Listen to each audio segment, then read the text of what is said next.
Japan's new government loses its majority in the upper house of parliament.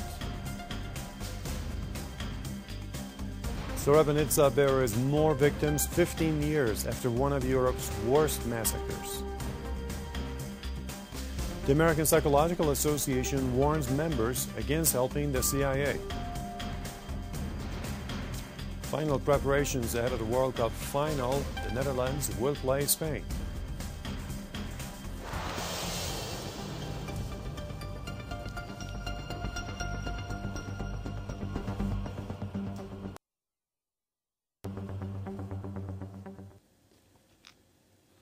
Greetings and welcome to Press TV's 10:30 News Bulletin.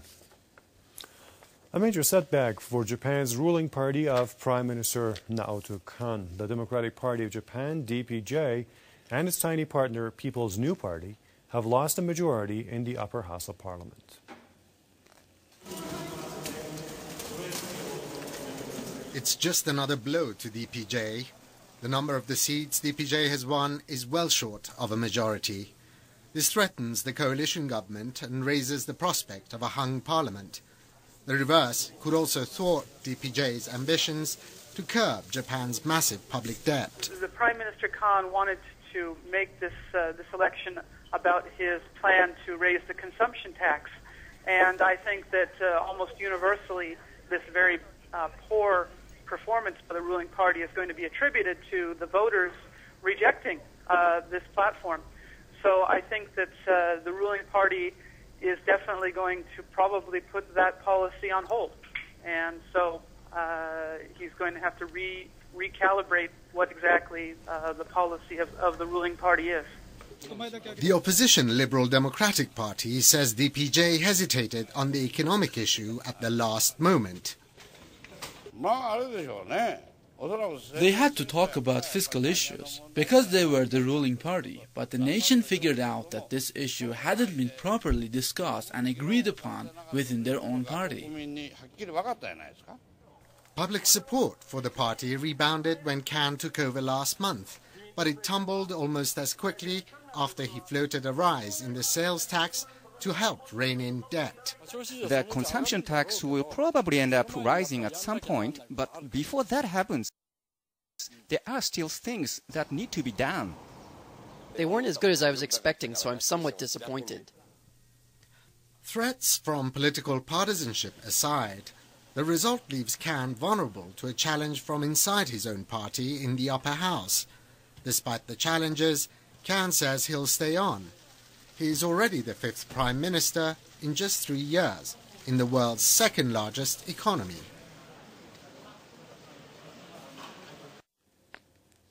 Tens of thousands of Bosnians have gathered in the eastern town of Srebrenica to mark the 15th anniversary of Europe's worst massacre since World War II.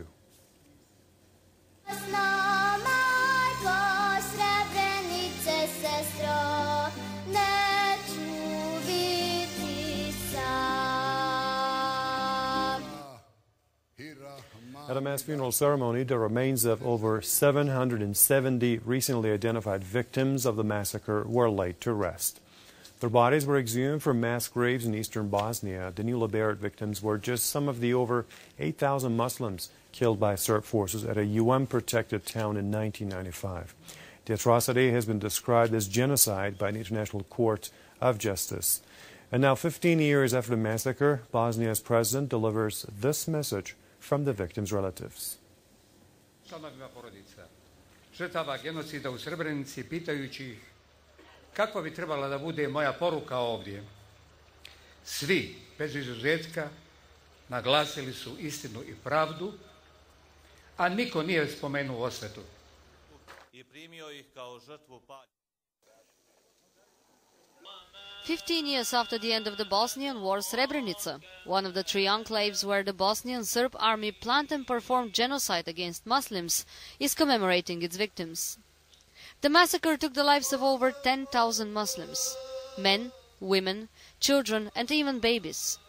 8,372 have already been found in a total of 70 mass graves. 3,700 of them are buried here, in the Potocari cemetery outside Srebrenica. Back in 1995, the Bosnian Serb army, led by General Ratko Mladic, separated the males from their families and murdered them systematically. They came to our house and took the men. They killed all of them, 15 men, husbands, sons, and brothers. How can you live without them now? Back in 1995, between 8 and 13,000 Muslims managed to escape to Tuzla, 110 kilometers from Srebrenica, through the Serbian-occupied territory. The escape took them 3 nights. Many of them were caught and killed by the Serbs. But more than 8,000 survived and came back here Saturday in a so-called peace march through the same route that 15 years ago saved their lives. For some of them, this was the first time to come back to Srebrenica in 15 years and hug their friends. In 1995, when I think about me, I can't remember any emotions because everything died in me. We were waiting to be killed, and there's no emotions. You're just sad and waiting for that moment.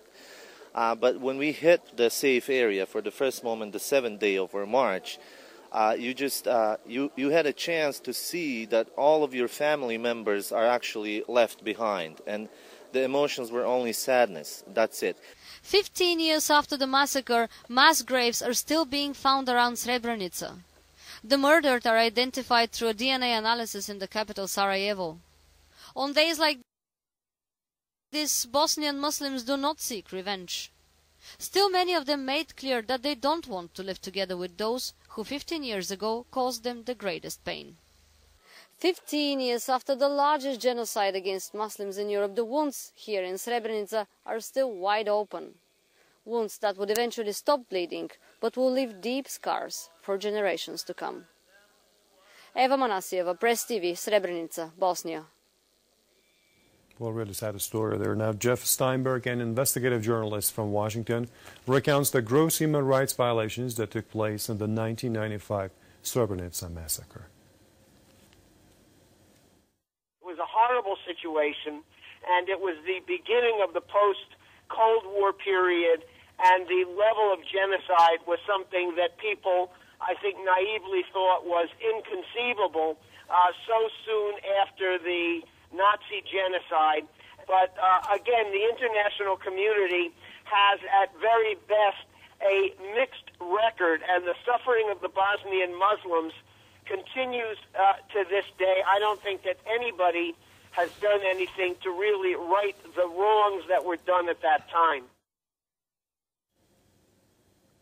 The American Psychological Association, APA, has warned psychologists against taking part in detainee torture in U.S. custody. The warning follows allegations against the psychologists of overseeing the torture of a CIA detainee. The APA says if any of its members are found to have been involved in torture, they will be kicked out of the association. According to a 2008 Senate report, Dr. James Mitchell, a retired Air Force psychologist, participated in the CIA interrogation of detainee Abu Zubaydah in 2002. The detainee had been arrested on suspicion of being a top al-Qaeda official. The investigation concluded that he was the wrong man. This after Abu Zubaydah had endured harsh CIA interrogation techniques for months. Washington says it still is investigating the causes of the Gulf of Mexico oil spill to determine whether to bring criminal charges against BP. U.S. Attorney General Eric Holder says the probe is ongoing.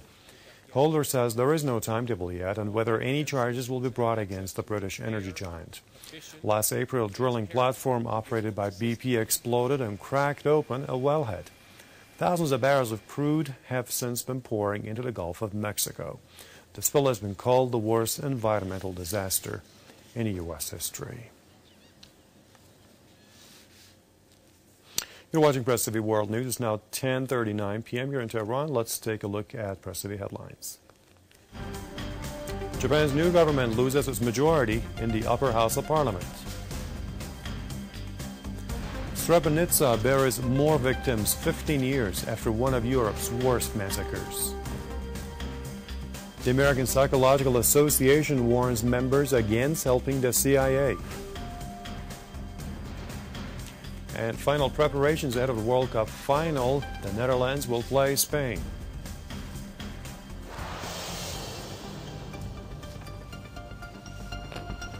Still Still ahead on Press TV World News, dozens are killed in China's deadly floods. We'll bring you the details right after a short break.